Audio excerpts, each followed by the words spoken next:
What's up, everybody? What's up, everybody? Ken Thomas here, teaching the Exercise 6 on the Pro Tools 101 2022 edition ebook.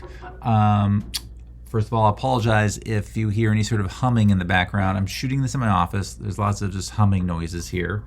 And I'm using the Mac's internal microphone, which is a fine microphone.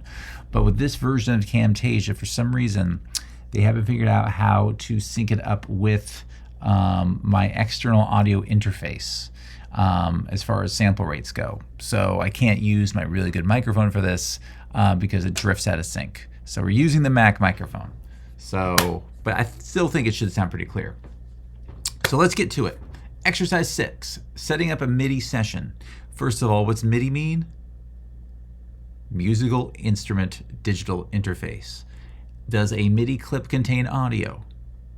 No, it contains data. It contains data that reflects pitch and velocity of notes, but those notes don't have any sound attached to them until you add a virtual instrument to it. That is what we're going to do a little bit in this exercise. Basically, bringing in some MIDI files and adding virtual instruments to them so you could see how to create music using Pro Tools. So, the media we'll be using is in the exercise media folder, Lesson 6, Canon Part 1, and Canon Part 2.mid. Those are MIDI clips. So, and we'll be using a virtual instrument called Expand 2. More about that when we get to it. So getting started, we're going to create a brand new session, and we're going to call it Lesson 6 Canon, and then your initials. So, Pro Tools, new, Lesson 6 Canon KT. So they want this to be a 44.1 kilohertz session. I think that's weird, but that's what we're doing. What do they want it to be? 24-bit wave file, of course, stereo mix, and interleaved. Let's see here. Prompt for location. When you do that, it'll ask you where you want to store it. I always keep all of my Pro Tools projects or sessions in the exercise media folder. So go into your exercise media folder and save it there. Actually, I did this once already, so there we go. Okay. Set your main counter to bars and beats. Set your grid value 1 bar. Enable the conductor track. First of all, notice how there's no edit window. Whenever Pro Tools closes, if you last time you used Pro Tools, if you close your edit window, the next time you open it, you're not going to see it. Pro Tools always remembers how you left it when you quit. So when I quit last time, I closed the edit window. So window, edit. Boop, there it is. So now it says that we need our counter to be set to bars and beats. This is our counter, and this is where we tell it what time clock we want to use. We click on it. I myself, for video projects, we always do time code, minutes and seconds. For music, we always do bars and beats. That's how, like 1, 2, 3, 4. That's 4 beats in a bar. 1, 2, 3, 4, 1 bar. 1, 2, 3, 4, 2 bars. 1, 2, 3, 4, 3 bars. There's other ways to measure music as well, but for these projects we're using in this book, we're keeping it a very simple 4/4 time signature. So that's what we did just there. Also, this right here, this area, this is called the ruler.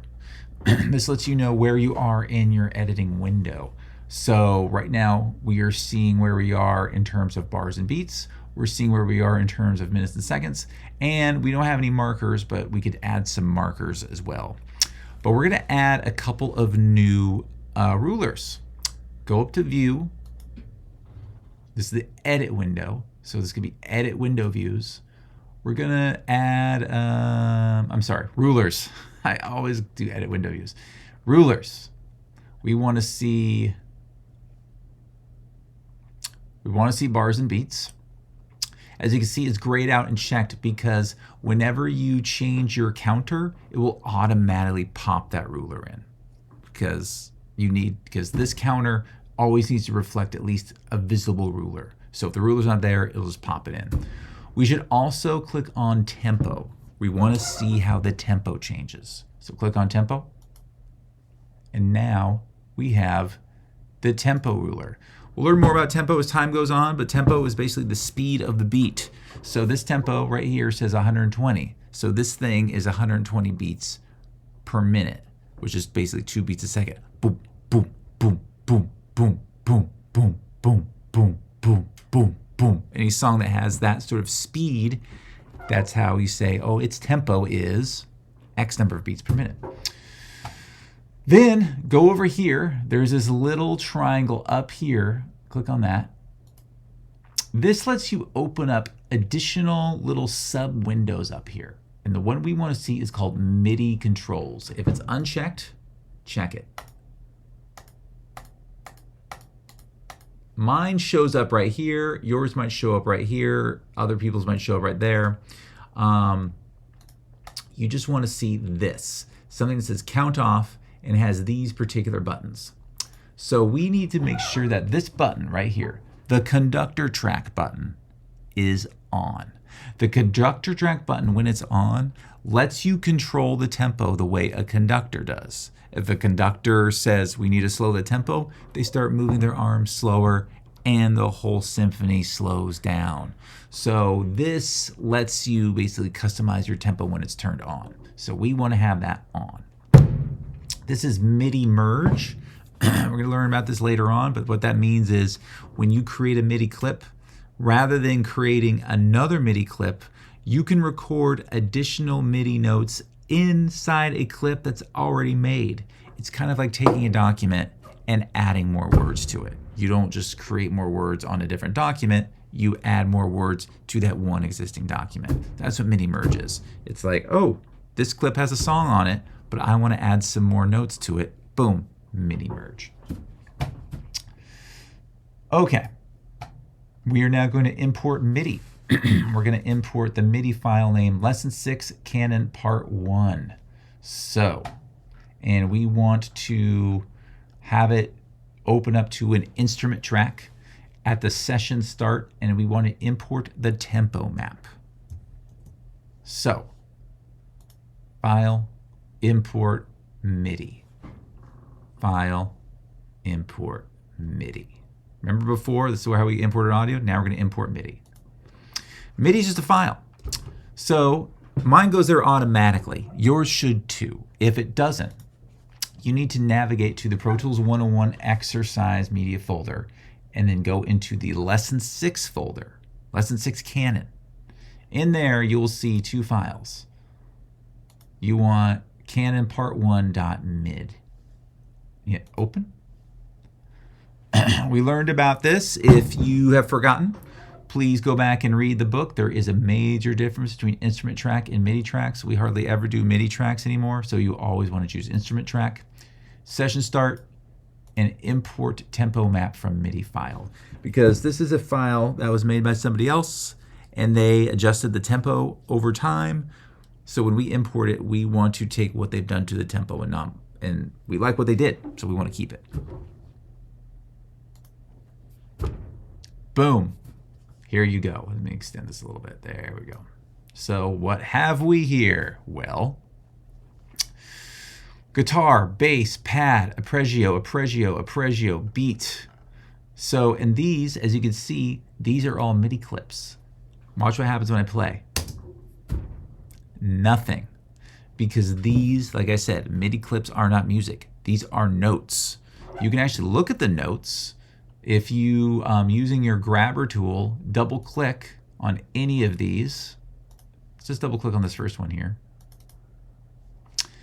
This is what we call the MIDI editor window. When you double click on a MIDI clip, it opens up the MIDI editor window. And if you want to close it, this is its own window, you could just close it the way you normally would close a window. These are all the MIDI notes. When they're lower, this represents a lower pitch. When they're higher, this represents a higher pitch. So What's cool about MIDI is if you click here and you want to lower it, you can. That's what we say. That's when we say that MIDI is not actual sound. These are literally data, and these data are at points in this basically data graph. And when it's at this point, it's a high note, and it's at this point in time. If it's at this point, it's a low note, and it's at this point in time. So this comes in really handy when you're making music. If you made something and you're going back and listen to it and you're like, oh, this note's a little off, this note's a little off, this note's a little off, that's okay. You can just adjust them to wherever they should be. Then there's this thing called velocity. Again, you should know this if you read the chapter. But velocity tells you how strongly you're hitting a key. So if it's like when someone really bangs on the piano keys, that's a high velocity. If someone softly caresses the piano keys, that's a low or soft velocity. So for example, I could select these keys right here, and I can go down to the velocity row and drag them down. And so whenever we hear these particular notes, it'll be softer than the rest of these notes that continue to have a high velocity. So that's just a quick overview of what the MIDI editor does. So let's close out of that. We need to give these things sounds. So if I remember right, I should probably double check. We need to add some virtual instruments. And we're going to do that to every track. So if you don't see it right here, you should have both the comments row or comments column and the inserts column up. If you don't, go up to View, Edit Window Views, and make sure that Comments and Inserts A to E are selected. This is where we're going to learn about inserts. Inserts are basically plug-in effects. Watch. Every track can have up to 10 inserts. In other words, every track can have up to 10 plug-in effects attached to it. We can add 10 reverbs, we can add 10 different delays, we can add 10 different wah-wah pedals, or a combination of literally thousands of effects to make our audio sound cooler than it really did. Right now we're just looking at 5. So you see there's like 1, 2, 3, 4, 5 little blank sort of like grayed out windows. Let's click on this one here, and this pop-up window shows up. So we'll get more into multi-channel versus multi-mono as the course goes on, but right now just what we want is a multi-channel plugin. As you can see, EQ, dynamics, that's where you do like things like compression, pitch shift. So if you want something to sound higher or something to sound lower, you can shift the pitch. Reverb, if you want to make it sound like the sound is coming from a canyon or outer space, that reverb's your friend for that.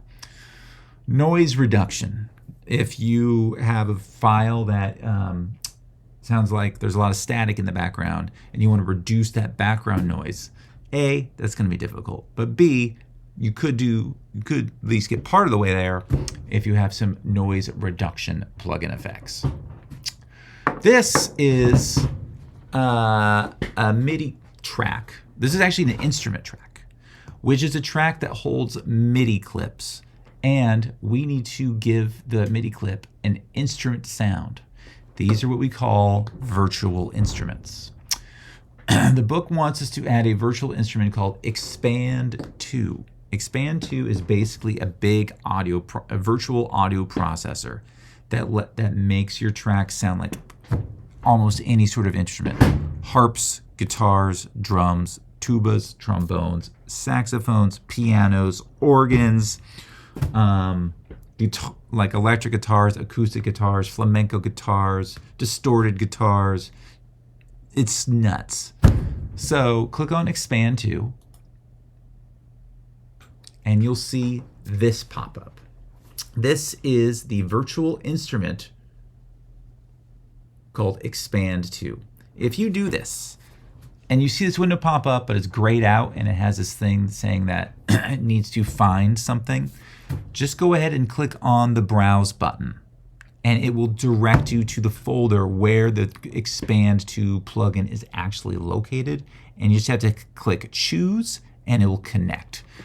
So if you've never opened this up on your personal computer, it might ask you to find where sort of the data files are, but it will take you right there. So you just have to select it and hit Choose. I've already done it, so it's not a thing. So for now, we are going to close this. Now click on, now down the bass track, click on the first insert, multi-channel plugin, instrument, expand to. So you see, every time you add a plugin or an insert effect, it opens up that effect so you can play with the parameters. Now I'm going to show you a little secret. We need to add an insert effect to the rest of these tracks. Rather than clicking on this, going down here, there's a much easier way to do it. With one of the effects we've already added, if you're on a PC, hold down the Alt key. If you're on a Mac, hold down the Option key. Hold it down until I tell you not to. Hover your mouse over where my mouse is right here, where an Expand plugin is already located. Left click, hold, and drag it down to the next track. Now take that one, Option or Alt, hold the Option key. Click, hold, and drag. Option, click, hold, and drag. Option, click, hold, and drag. Option, click, hold, and drag. Option, drag makes a copy. So if you make an effect on a track and you want that effect on another track, rather than opening it up and messing all the parameters again, you just Option drag and it creates a copy. So what are we doing now? This part is one of the pain in the butt, so I'm just going to do it and you just have to follow along. So as you can see,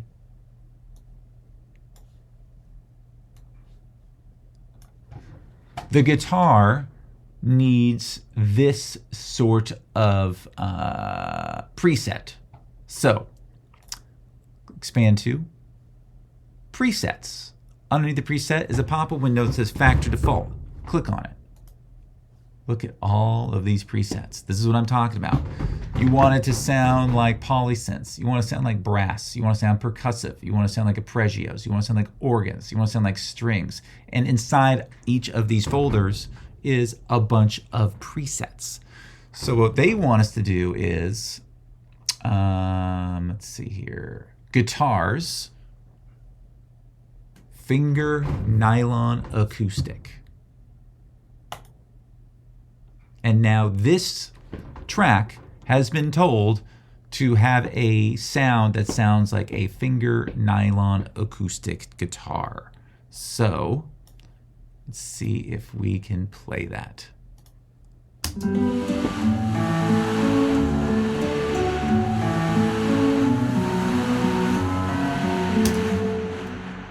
Do you hear that?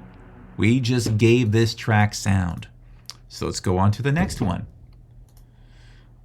Basses, acoustic fretless. Okay, so we'll click on this one. Preset, Factory Default. Basses, acoustic fretless.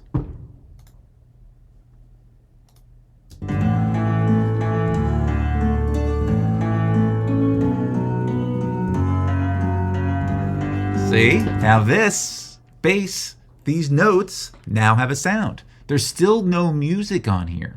What's happening is this data has had an effect applied to it. That effect has given this clip sound.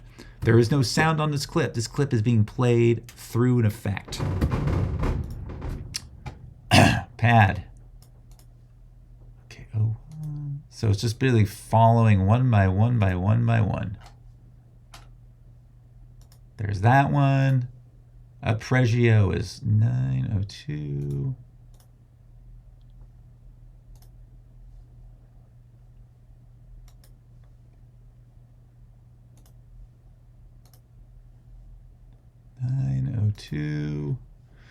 Arpeggio 3 is 10 plus 12 DX Dreams. 10. And last but not least is 26 drums, 28 funk drums. Okay, so factory default, 26 drums. Now there's so many. So we want number 28, funk drums. Well, here's 28. That doesn't say funk drums, but it says plus 28. You need to scroll down and actually find where it says 28 funk drums. Boom. There you go. So now, let's play a little bit.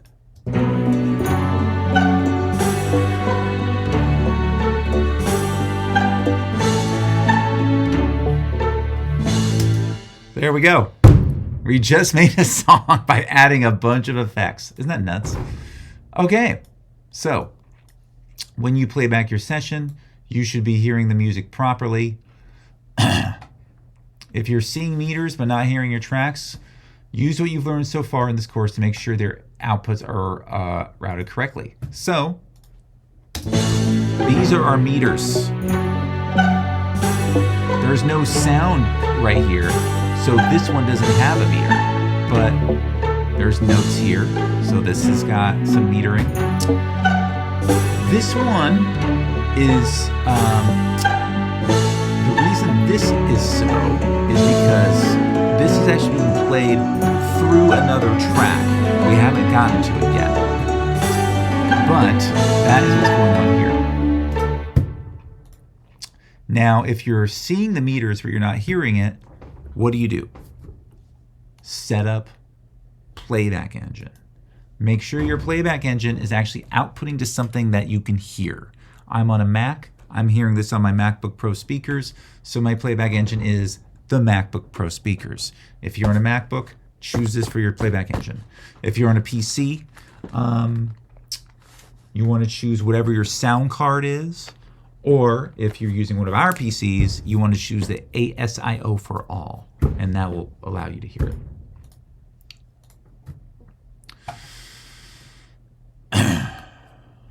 So,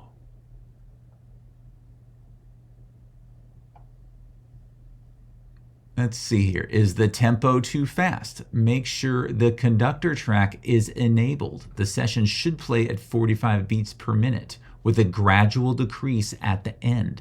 So, as you can see, our tempo is at 45.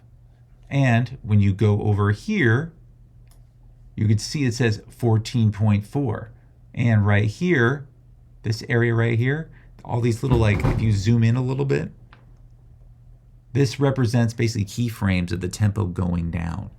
So, watch what happens when I turn off the conductor. That part goes away. So it says, so I still have 45 beats per minute tempo, but by taking away the conductor track, the change in tempo, because at the end it's supposed to slow down.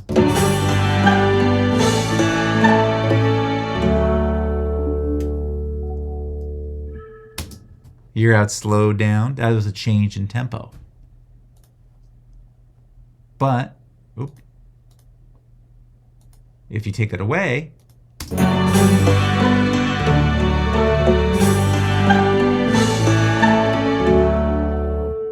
see? It's faster, just stays the same speed. So that's what the conductor track does. It lets you change the tempo over time.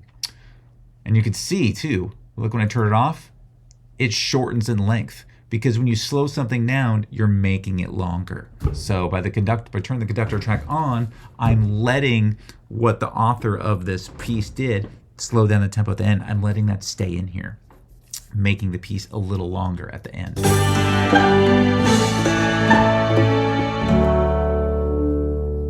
See, this is prettier.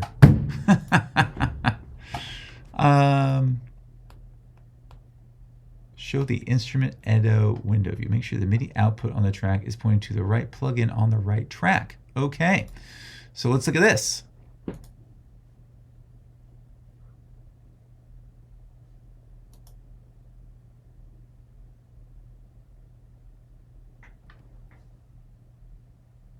Okay. So there's this thing called View, Edit Window Views, Instruments. So when notes play, you should see the levels on the track meters react accordingly. If that's not happening, show the Instrument Edit Window View. Make sure the MIDI output on the track is pointed to the right plugin on the right track. Clicking the MIDI output selector will display the track name as well as the plugin name, making this easy. Use channel 1 for each of the Expand 2 plugins. Okay, so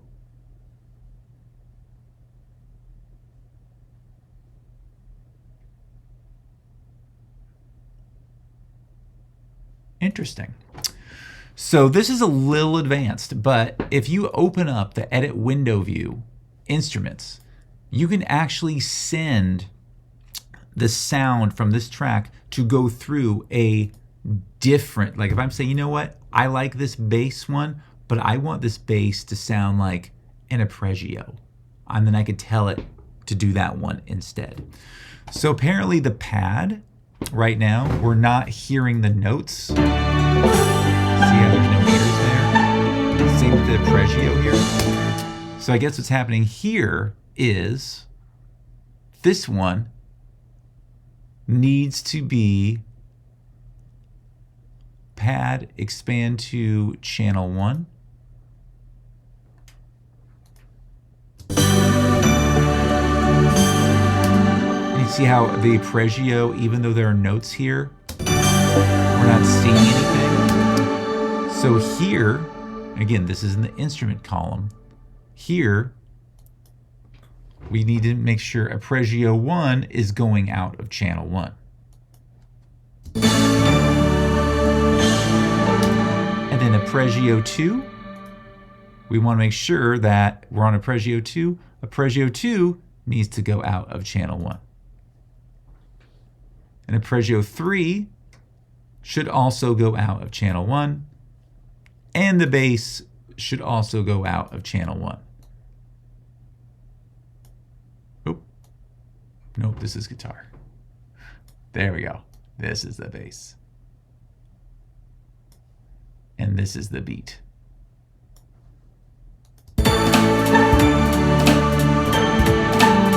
There we go. See, before we were hearing everything. That's because, and again, this is because this is something we imported from somebody else. Remember, we imported this from somebody else. Somebody made this. And apparently they had certain tracks pointed to different tracks as effects. And on our computer that didn't work. So what we're doing is we are saying, where do we want this instrument to go? Well, we want it to point to the actual Expand 2 plugin that is on our guitar track, channel 1. What about this one? I want to make sure that it goes to channel 1 on the bass track. What about this one? I want to make sure it goes to channel 1 on the pad track, and so on and so on and so on. Then once you do that, you'll see you've got meters going on all of them. Because before, what happened was the pad was actually being sent to a different channel, to a different effects channel, and so we weren't hearing it. So if you don't see meters playing when there should be, that is why. You got to open up the instrument column and do what I just did. Okay, now we're going to add more parts. Now, if we did this in class, this is pretty much all you did. And then we actually created one more thing, and you know, which I'm going to do right now. Let's go up to track, new, 1 mono instrument track. And we're going to call this piano self. 1 mono instrument track in ticks, piano self. There it is right there. Now, click on this open insert, one of these empty inserts, instrument. Do me a favor, let's go to Expand 2 once again. Factory default. And let's choose an organ. Let's choose a 15 organ plus 21 sad organ. Now, go back to the beginning. Click anywhere in this empty track that you just made. First, get rid of this. There we go. And hit return. So now we're at the beginning, right? Now, go up to Window. MIDI keyboard.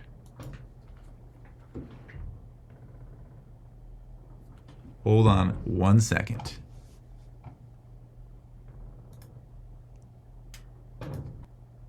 Okay, so when you open up the MIDI keyboard, what's happening is you can play keys. You can create music. But look at this. How come nothing's happening? Well, remember the recording class?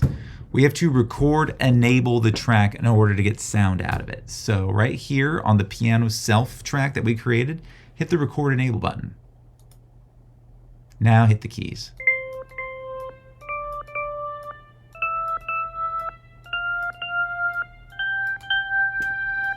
Okay. That's the sad organ. See here where it says octave? If we want to go down an octave, because these are only 8 keys and a piano has 88, we can go down one, and now listen to it. Could go down another one. Click on the down octave button right here.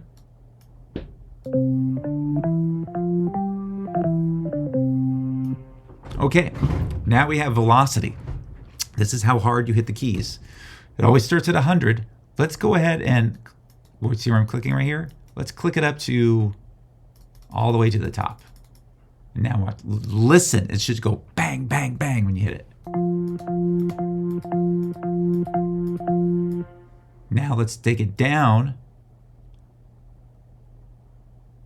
to 80. Let's take it down to 40. Huh.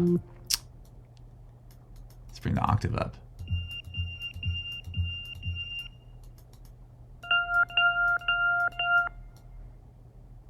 Some instruments have a very obvious velocity and some don't, because this is like a like an electronic organ. It might. Let's try a different one. Let's try something different here. Let's try a piano. I think when you hear pianos, then it's a little more obvious. Let's see here.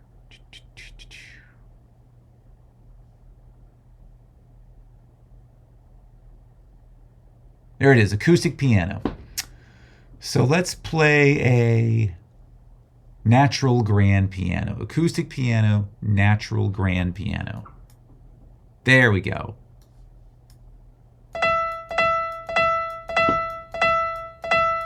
See, it's really banging that key. Now let's take the velocity down. Let's take it down to 80. See, it's a little softer.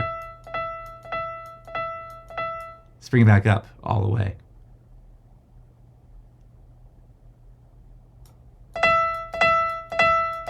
It's like you're hitting it harder. That's velocity. So as you can see, some instruments let you play with velocity, some don't. It tends to be acoustic instruments, because acoustic instruments are actually things that you can pluck or hit harder or softer as opposed to digital instruments. So there's that. And then if you actually want to record, you know how to do that.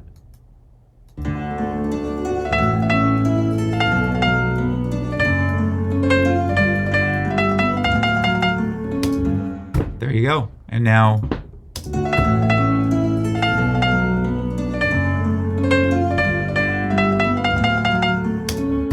and you might guess this. You're like, that's great, but I want to go back to that organ sound. Well, all you got to do is click on the expand, bring it up, and then go to organs, Go back to, let's make a spacey organ.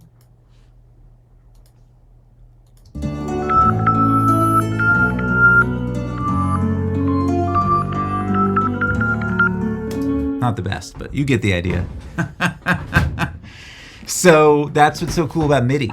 And if you have a MIDI keyboard, a physical one, you can plug it into your computer through USB and actually play and record and then decide afterwards what instrument it should sound like. Totally awesome. Okay, that's not part of the assignment or part of the exercise, but I wanted to show it to you anyway. So let's get rid of this piano self thing. I haven't shown you guys this, but where it says piano self here, highlight it and just highlight only that. You don't want other ones highlighted. You just want piano self. Go up to track, delete. And it's like, do you want to delete it? Yes, you do. Quick note, deleting tracks is not undoable. If you delete a track, it's deleted. You can't go back and undelete it. Okay.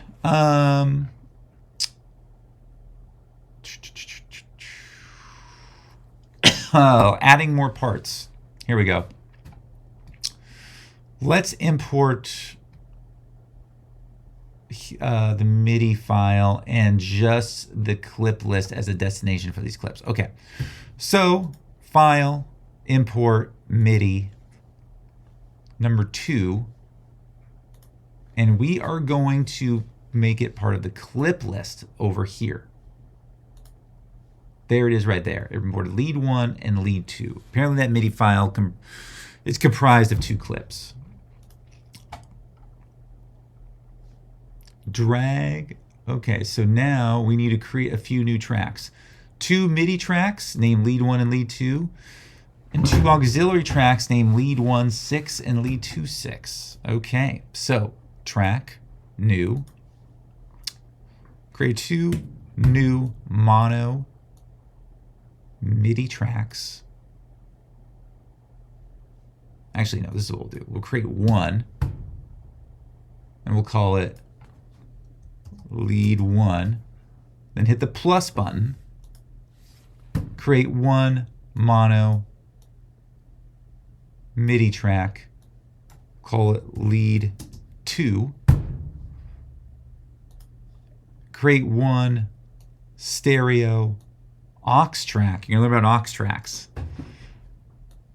Call it lead 1 6. Lead 1 VI plus 1 stereo aux track. Lead 2 VI. Create. Now, here's the big difference between MIDI tracks and aux tracks. I'm sorry, MIDI tracks and instrument tracks.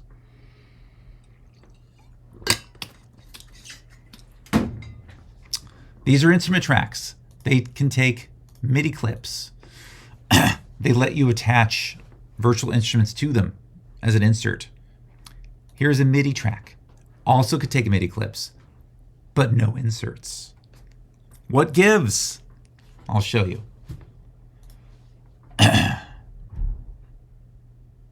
Okay.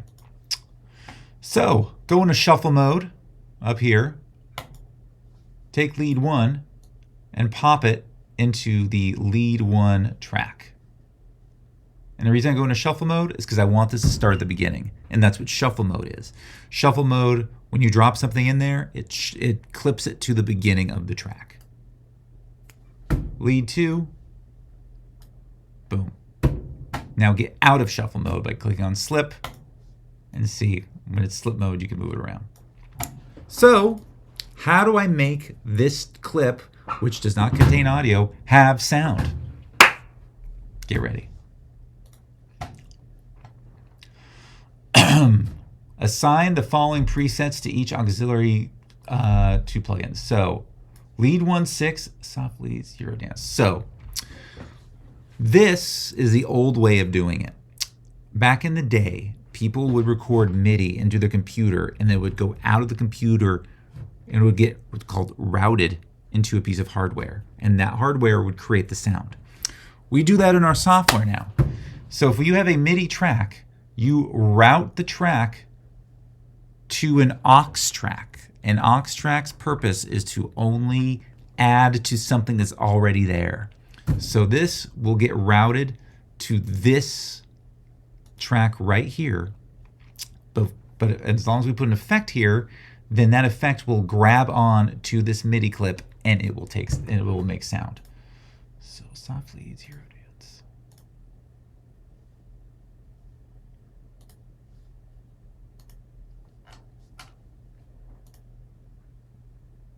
Where is zero dance? There it is. This is Polysynth's OK Choral. Instrument, expand to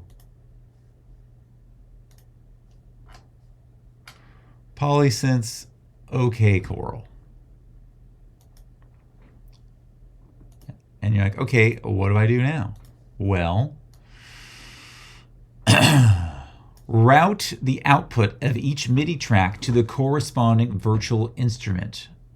So the output of lead 1 goes to the lead 1 6 track. The output of lead 2 goes to the lead 2 6 track. Here again, use channel 1. So how do you do that? Well,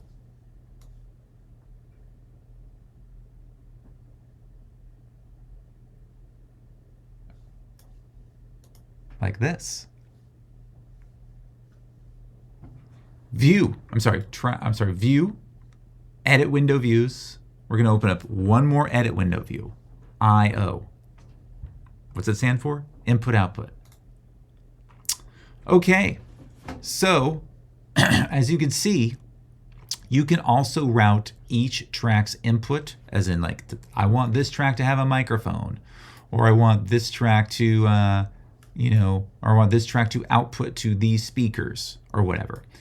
But you can also say, hey, I want this track to go to this track, lead 1 V6, to its expand plugin. See, so what I'm doing is this MIDI track, since I can't add an effect to it, I'm instead going to have it send its clip out to,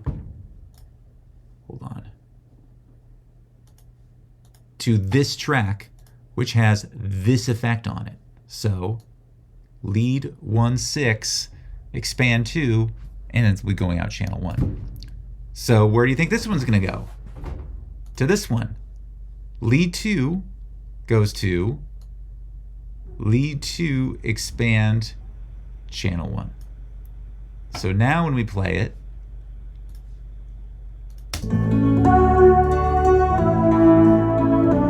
hear that? See the meter? See that right there? See?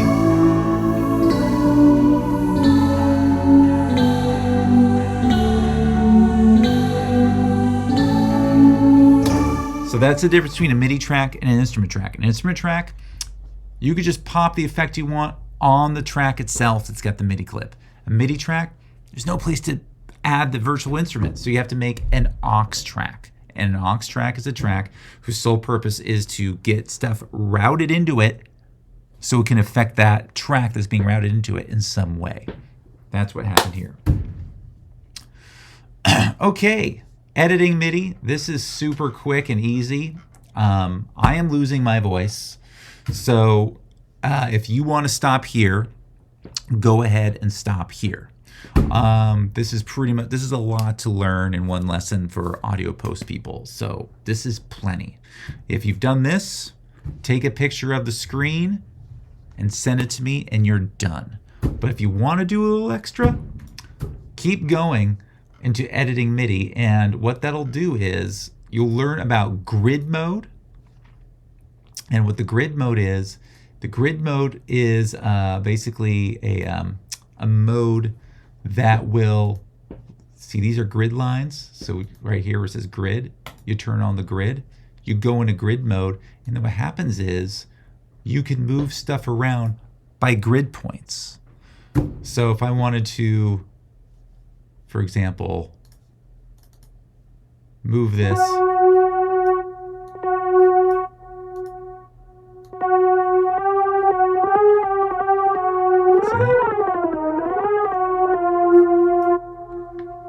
I can move it based on the grid. See, watch. There we go. See that? Because if you adjust your grid,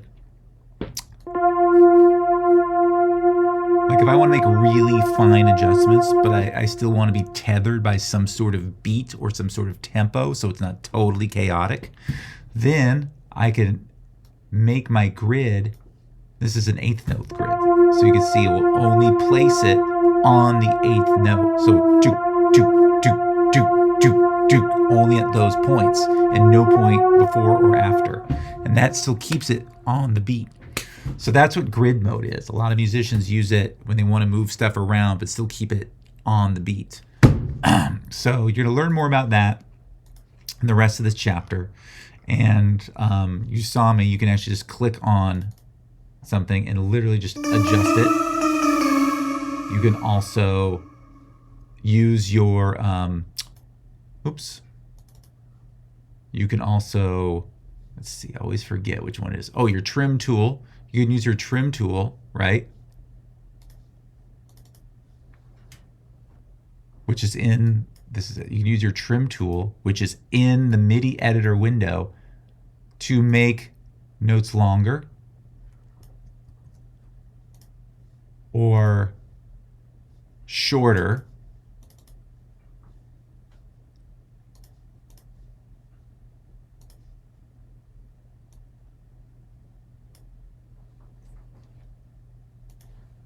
See that?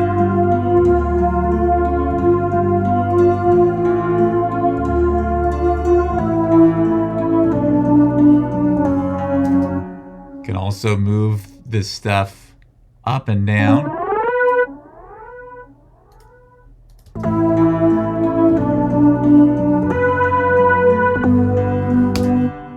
Again, it's almost limitless what you can do, but that's what the rest of this exercise does, is showing you how to edit your MIDI notes in the editor. And as you can see, the MIDI editor window, again, which you get to by literally just double clicking on any MIDI clip, it has all the same functions. It's got your trim, your selector, your grabber, your zoom, and then you can go into grid mode, and you can change how fine or how wide your grid is, and then move your notes accordingly. Woo! That is pretty much it for exercise 6. If you've gone this far, take a picture of your window, and so I can just see that you've added all this stuff and all these effects, and that they say what they should say, and that's it. You're done. See you next time.